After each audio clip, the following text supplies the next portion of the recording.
Hello everyone. Today I met a Samsung Galaxy. This S20 Fe has a condition where the charger reports a humidity error. I have already made this one, and I made this video to share with you how to handle it as quickly as possible. Test it again and again. This is its sensor. I have isolated raw. Isolation raw isolates these three capacitors. Tested and the charger showed no error. Don't report this humidity error anymore. Then I closed it. Return it to its original position. Then it gets this error.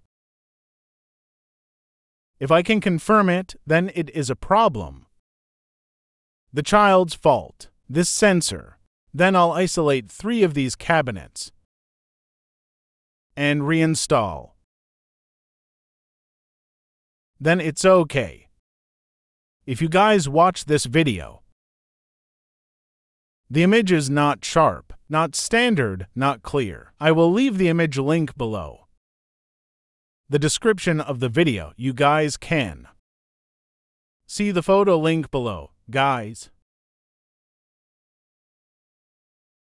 This S20 Fe has a condition where the charger reports a humidity error. This S20 Fe has a condition where the battery reports a humidity error.